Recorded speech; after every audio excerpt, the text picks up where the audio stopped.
जी हाँ स्टूडेंट्स, आज है 8th डे आपका। मैं ऑलरेडी 7 डेज के साथ वीडियो अपलोड कर चुका हूँ। अगर आपने नहीं देखे तो डिस्क्रिप्शन में उनका सबका लिंक दिया हुआ है। आज 8th डे में मैं आपको बताने वाला हूँ कि रीडिंग की हेल्प से आप कैसे स्पोकन इंग्लिश को अपनी इंप्रूव कर सकते हैं। इस पूरे वीडियो में आपको रीडिंग की इंपॉर्टेंस बताऊंगा, साथ ही प्रैक्टिकली एक स्टोरी को एक्सप्लेन करते हुए उस स्टोरी को बाद में अपने शब्दों में बोलकर भी मैं सुनाऊंगा और आपको बताऊंगा कि कैसे हम लोग किसी स्टोरी को रीड करके अपनी स्पोकन इंग्लिश को इंप्रूव कर सकते हैं। हम रोज कुछ न कुछ नए आर्टिकल्स न्यूज़पेपर में तरह तरह की चीज़ें जो पढ़ते हैं, तरह तरह की स्टोरीज पढ़ते हैं, बट फिर भी हमको स्पोकन इंग्लिश नहीं आती, हमको इंग्लिश बोलते नहीं आती, बातचीत इंग्लिश नहीं करते आती है। तो आज की इस वीडियो लेसन में हम लोग डिस्कस करने वाले हैं कि रीडिंग की हेल्प से हम कैसे अपनी स्पोकन इंग्लिश को इंप्रूव करें। सो फ्रेंड्स, हम इस सेशन को स्टार्ट करते हैं। Let's start the video. Students, reading से अगर आपको अपनी स्पोकन को इंप्रूव करना है तो ये देखिए, मैंने एक बहुत ही अच्छी छोटी सी स्टोरी आपके लिए लेकर आया हूं। इस स्टोरी की हेल्प से मैं आपको बताऊंगा कि कैसे आपको इंग्लिश बोलने की शुरुआत करनी है, राइट। सो आप लोग सबसे पहले इस स्टोरी को देखिए। इसका टाइटल है the dog and the donkey and the donkey. ये आपकी स्टोरी का टाइटल है। टाइटल यू अंडरस्टैंड, टाइटल मतलब होता है एक पर्टिकुलर स्टोरी को रिप्रेजेंट करने वाले कुछ शब्द जिसमें कि उस स्टोरी का मीनिंग छुपा हो। तो the story is based on the dog and the donkey. Means in the story there is a dog and there is a donkey and we are just talking about these two animals in this story, so that's the title of the story. Got it? अब आप देखिए, हम लोग इसको पढ़ना start कर रहे हैं उससे पहले आप सभी को बता दूं कि कोई भी स्टोरी जो होती है वो होती है पास्ट इंसिडेंट पर बेस्ड, ठीक है ना। पास्ट इंसिडेंट मतलब आप समझ सकते हैं कि पास्ट में जो भी घटनाएं घटी हैं उस पर बेस्ड कोई भी स्टोरी होती है। तो अपने दिमाग में एक चीज अच्छे से आप लोग क्लियर कर लें कि ज्यादातर सेंटेंस जो भी आपको मिलेंगे वो आपके मिलेंगे सब्जेक्ट V2 प्लस ऑब्जेक्ट के। मतलब कि आपके ज्यादातर सेंटेंस होंगे सिंपल पास्ट के, राइट। अब सिंपल पास्ट टेंस का स्ट्रक्चर आप सभी को अच्छे से क्लियर है। अगर दो सेंटेंसेस आपस में जुड़ते हैं एंड से तो आपको स्ट्रक्चर फॉलो करना होता है subject V2 plus object plus and plus V2 plus object, right. इसका मतलब ये होता है कि एंड के बाद भी आपको वो आपकी सेकंड फॉर्म ही लगानी है। तो ये स्ट्रक्चर एक होता है, राइट। अब आपको इस स्टोरी को माइंड में रखना है। मैं आपको लास्ट में बताऊंगा भी कि आपको बोलना कैसे है, इसलिए पूरे वीडियो को एंड तक देखना और समझना है कि कैसे ये स्ट्रक्चर्स को आप अप्लाई करते हैं। हम लोग स्टोरी को स्टार्ट करते हैं फ्रेंड्स। तो देखिए, there lived a dog and a donkey in a house of a rich man. That is the beginning of the story. You can see lived, simple past tense. A dog and a donkey. So a dog and a donkey, दोनों के आगे article a लगा है। मतलब कि जब भी कोई नाउन या कोई पर्टिकुलर ऑब्जेक्ट जो है फर्स्ट टाइम अगर उसका आप जिक्र कर रहे हो, पहली बार उसका जिक्र कर रहे हो, कॉमन नाउन है, तो उसके आगे आर्टिकल ए का उपयोग होता है। तो हमने यहां लिखा अ डॉग और यहां लिखा हमने अ डोंकी। अब इस स्टोरी में जहां भी डॉग आएगा वहां द डॉग लिखना होगा और जहां भी आपका डोंकी आएगा वहां आपको द डोंकी लिखना पड़ेगा, क्योंकि ऑलरेडी आप एक बार यहां पर उसके बारे में बात कर चुके हैं। तो आपने स्टोरी की शुरुआत करी, there lived a dog and a donkey in a house of a rich man. ये एक प्रीपोजिशन लगा दी हमने और फिर लिखा in a house of a rich man, एक अमीर आदमी के घर में। तो देखो, रिच मैन के आगे भी आर्टिकल आपने लगाया है, राइट। तो ये पूरे लाइन का मतलब निकल रहा है कि एक डॉग और एक डोंकी जो थे एक अमीर आदमी के घर में रहते थे। Simple past tense, right. अगर आपको ये सेंटेंस टफ लग रहा है कि सर देयर से क्यों स्टार्ट हुआ, आप इस सेंटेंस को अ डॉग एंड अ डोंकी से भी स्टार्ट कर सकते हैं, राइट। या आपको थोड़ा सा कंफ्यूज करने के लिए या मैं एक नया रूल सिखाने के लिए मैंने देयर से ही उसको स्टार्ट किया है ताकि आपको चीजें समझ में आ जाए। आप इसको ऐसा भी लिख सकते हैं कि a dog and a donkey lived in a house of a rich man. You can write in this way too, okay. दोनों तरीके से आप इसको लिख सकते हैं। अब मैं आगे आपको लेकर चल रहा हूं कि द डॉग, ध्यान दीजिएगा पूरा बहुत अच्छे से, the dog guarded his house. अब देखो, गार्ड मतलब होता है रक्षा करना, ये वो आपकी सेकंड फॉर्म है। सेकंड फॉर्म मतलब सिंपल पास्ट टेंस है ना। हिज हाउस, कुत्ता जो था, द डॉग जो था। अब देखो, ये दोबारा हमने जिक्र किया तो क्या लगाया है, द डॉग। यहां पर जब लिखा था तो हमने क्या लिखा था, अ डॉग। तो ये रूल आर्टिकल के समझो आप कि फर्स्ट टाइम अगर किसी नाउन के बारे में बात कर रहे हैं तो अ लगेगा, और जब उसी नाउन का रिपीटेशन आगे सेंटेंस में होगा तो उसके आगे आपको द लगाना होगा। तो आप लिखेंगे द डॉग, राइट। तो आप कह रहे हैं कि the dog guarded his house, dog जो था उसके घर की रखवाली करता था, एंड द डोंकी, ये देखो यहां भी द लिखा आपने, कैरिड लोड्स फॉर हिम, और जो डोंकी था उसके लिए वजन ढोने का काम करता था। एंड से जोड़ा आपने सेंटेंस, दो अलग अलग सब्जेक्ट थे, इसीलिए हमने यहां पर डोंकी लिखा और वहां पर डॉग लिखा। Carried V2। अब अभी देखते चलना, ये सेंटेंस भी V2 का बना, ये सेंटेंस भी V2 का बना, और एंड के बाद आने वाला जो सेंटेंस है वो भी V2 का बना। तो टोटल अभी तक आपने जो सेंटेंसेस पढ़े हैं, 3 पढ़े हैं, और पूरे के पूरे 3 सेंटेंस आपके सिंपल पास्ट टेंस में गए हैं। इन शॉर्ट आपकी स्टोरी में maximum sentences simple past tense के होते हैं। अगर आपको सिंपल पास्ट टेंस की समझ है, आप किसी भी स्टोरी को अच्छे से बोल सकते हैं। अभी मैं बताऊंगा कि आपको इसको कैसे प्रैक्टिकली स्पोकन में अप्लाई करना है। देखिए, ये आपको स्टोरी पहले मैं पूरी क्लियर कर देता हूं। द डोंकी कैरिड, कैरिड वाई हट गया, IED लग गया, लोड्स फॉर हिम, उसके लिए वजन ढोने का काम करता था। फॉर हिम, हिम कौन है यहां पर? The rich man. ओके, जो रिच मैन है उसके बारे में हम बात कर रहे हैं। वंस, ये भैया देखो, वंस का मतलब होता है एक बार। ये आपके एक एडवर्ब है, इसको हमने पढ़ा है हमारे एडवर्ब वाले वीडियो में। तो वंस मतलब हो गया एक बार। It was a hot afternoon, ठीक है, एक बार की बात है। कैसी दोपहर थी? एक गर्म दोपहर थी। हॉट आफ्टरनून था, है ना, दोपहर थी गर्म। द डॉग, अब देखो दोबारा डॉग आ रहा तो द डॉग लिख रहे हैं। द डॉग वॉज स्लीपिंग, अब देखो ये कौन सा टेंस में जा रहा है? पास्ट कंटिन्यूअस टेंस में। The dog was sleeping under the shady veranda. Dog जो है, शेडी, शेडी मतलब ये एडजेक्टिव है, शेडो से बना है। शेडो मतलब होती है छाया, और शेडी मतलब होता है छायादार। वरांडा मतलब होता है आंगन जो घर में होता है। तो हिंदी निकल रही है कि the dog was sleeping under the shady veranda. Shady veranda में डॉग जो है आराम से सो रहा था, right. There was some noise outside. अब ये जो सेंटेंस है देयर वाला, कुछ बच्चे बहुत कंफ्यूज होते हैं देयर वाले में। मैंने देयर पर बेस्ट वीडियो बनाया है, राइट, जिसमें देयर के सारे यूज बता दिए। जहां पर कोई सब्जेक्ट नहीं लगता ना, वहां देयर लग जाता है ना। सो आप उसको ऐसा भी लिख सकते हैं कि सम नॉइज वॉज आउटसाइड। इसका मतलब हो रहा है कि सम नॉइज वॉज आउटसाइड, मतलब बाहर कुछ आवाजें हुई, बाहर कुछ आवाजें आई, ये इसका मतलब निकल रहा है। आगे द डोंकी आस्क्ड, अब डोंकी ने पूछा, किससे पूछा होगा भैया? ऑब्वियसली दो एनिमल है घर में, तो किससे पूछा होगा? डॉग से। तो डोंकी आस्क्ड डॉग, यहां पर आप ये भी लिख सकते हो कि डोंकी आस्क्ड डॉग। अब क्या पूछा? जो पूछा वो है आपका डायरेक्ट स्पीच में, इसलिए इन्वर्टेड कॉमा के अंदर लिख रहे हैं। देखो ये सारा कन्वर्सेशन आपका किस में जा रहा है भैया? डायरेक्ट स्पीच में। और जब भी कोई कन्वर्सेशन डायरेक्ट स्पीच में जाता है तो पॉइंट टू बी नोटेड, आपको उसको जो है इन्वर्टेड कॉमा के अंदर लिखना है ना। तो आपकी रिपोर्टिंग स्पीच क्या है? द डोंकी आस्क्ड डॉग, है ना। और आपकी रिपोर्टेड स्पीच है व्हाई डोंट यू बार्क। अब बार्क होता गधे, जो कुत्ते का चिल्लाना होता, कुत्ते का भौंकना होता, उसको कहते हैं बार्क। तो पूछा उससे, किससे पूछा? गधे ने कुत्ते से पूछा व्हाई डोंट यू बार्क, तुम भौंकते क्यों नहीं हो? It could be thieves. अब देखो ये जो कुड का यूज यहां हुआ है, कुड मतलब हो सकते हैं, मतलब किसी कार्य के होने की पॉसिबिलिटी है। So it could be thieves, वहां चोर भी हो सकते हैं, राइट। वो सेंटेंस एक्चुअल में ऐसा है कि थीप्स कुड बी, और बी पर खत्म हो जाता, राइट। तो हमने क्या किया, उसको इट से बना दिया और थीप्स को लास्ट में लग दिया।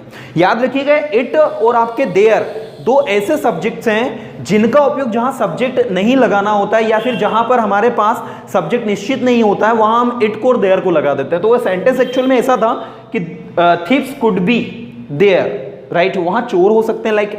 तो इस तरीके से किसने बोला भैया? डॉग ने कहा, सॉरी डोंकी ने कहा डॉग से कि भैया इट कुड बी थीप्स, वो चोर भी हो सकते हैं।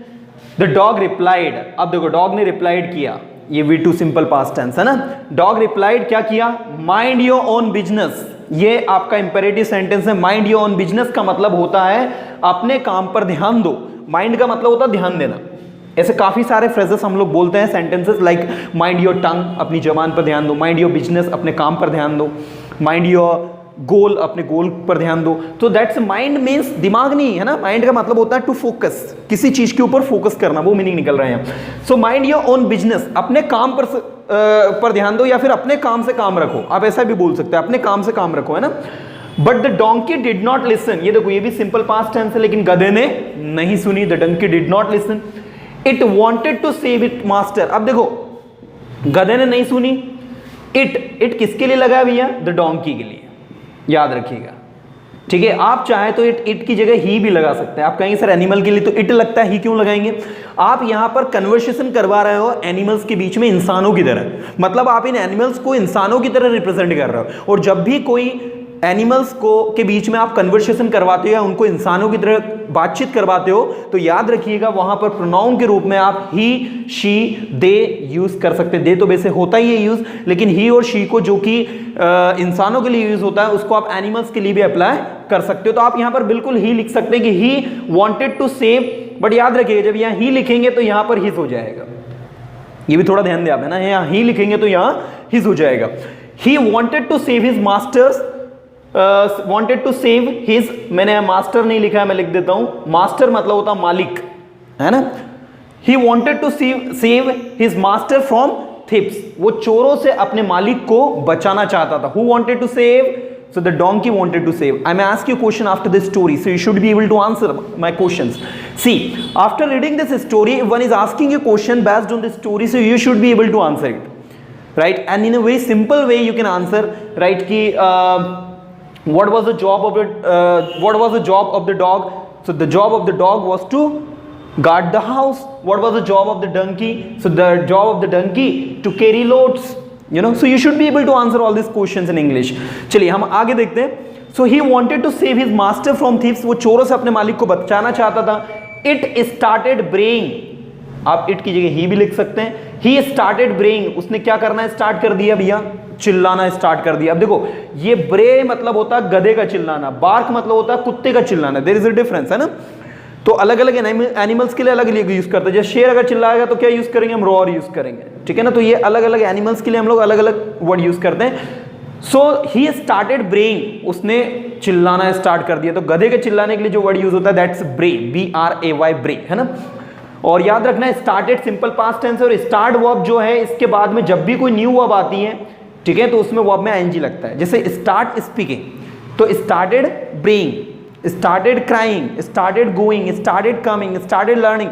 जब भी स्टार्ट वर्ब आपकी आई है और उसके बाद अगर कोई न्यू वर्ब आई है, so point to be noted, we have to apply ING, है ना।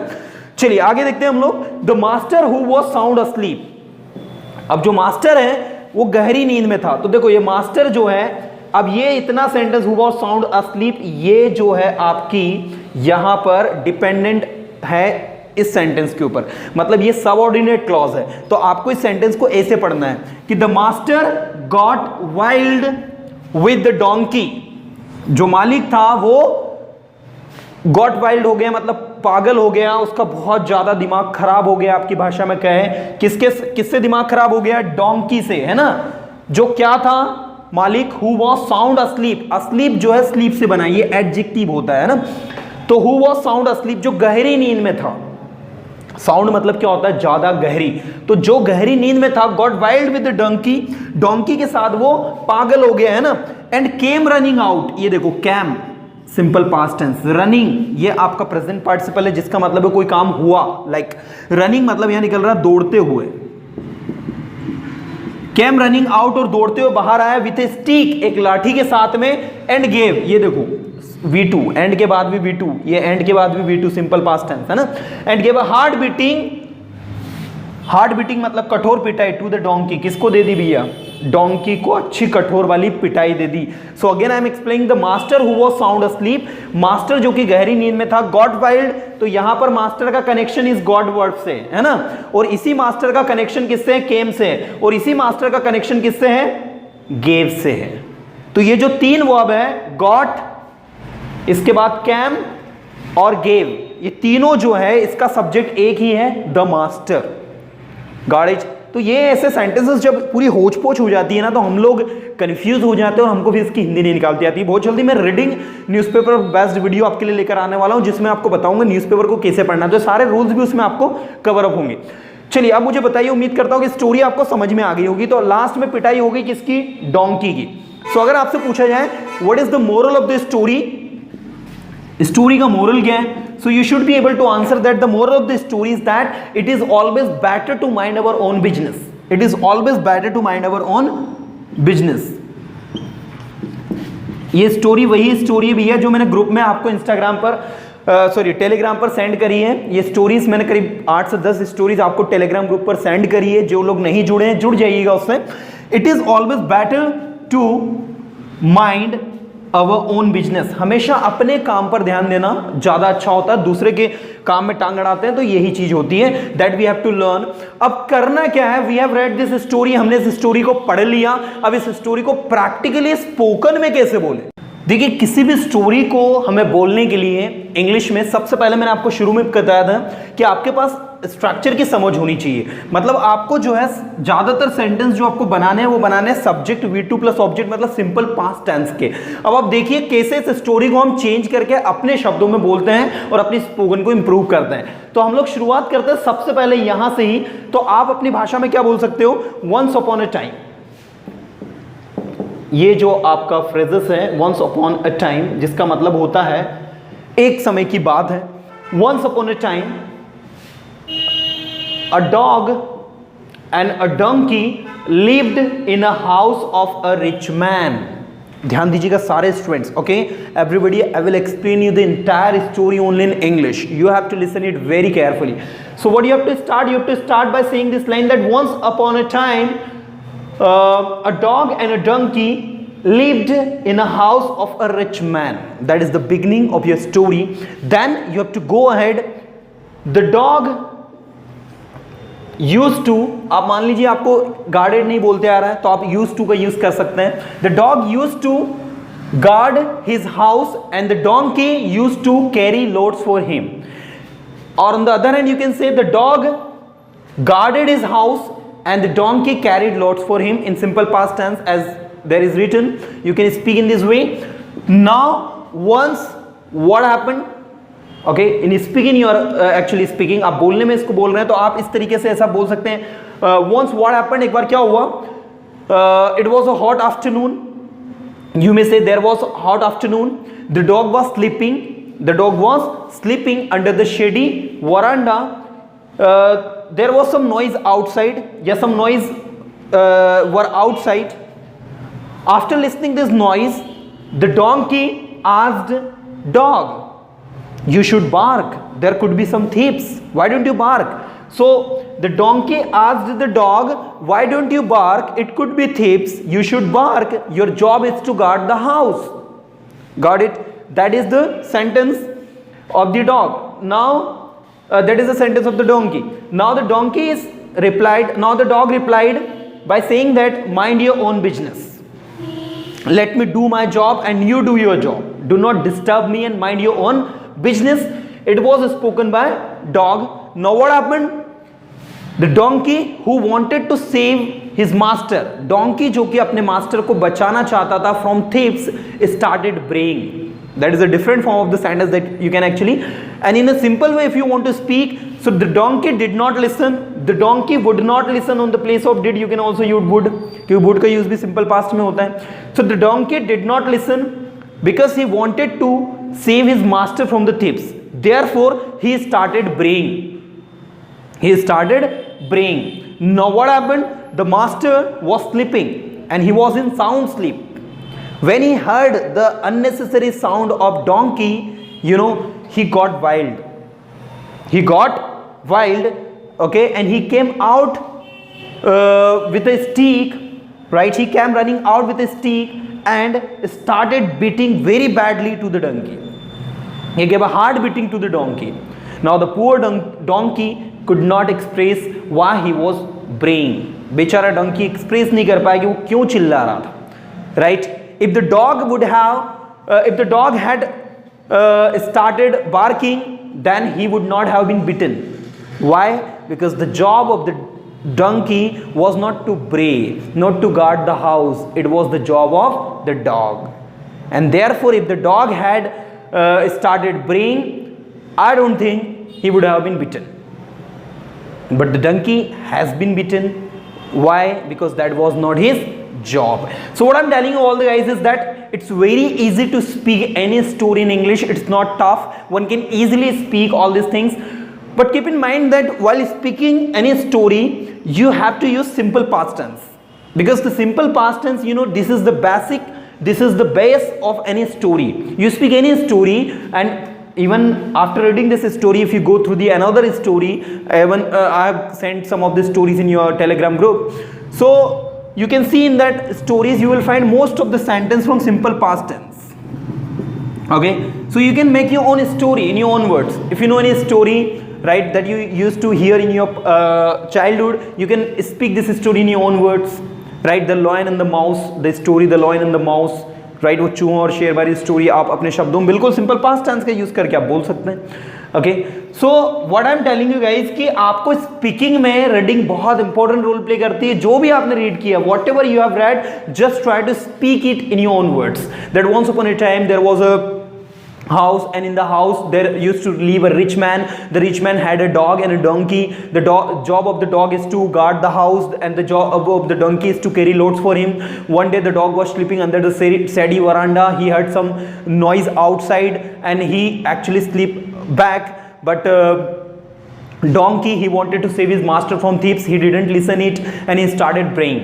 By listening the unnecessary sound of the donkey, the master came out with a stick and gave a hard beating to the donkey. The poor donkey was bitten by the master because the master didn't know that the donkey was trying to save him, right? So it is always better to mind our own business. That we learn from this story. So what I'm telling you ki in your own words you can speak, right? And it's not a tough deal. You can do 2 times 3 times when you speak this story. Gradually, step by step, you will automatically speak well. But for that you need to practice. You need to focus on the things, that how the things are working.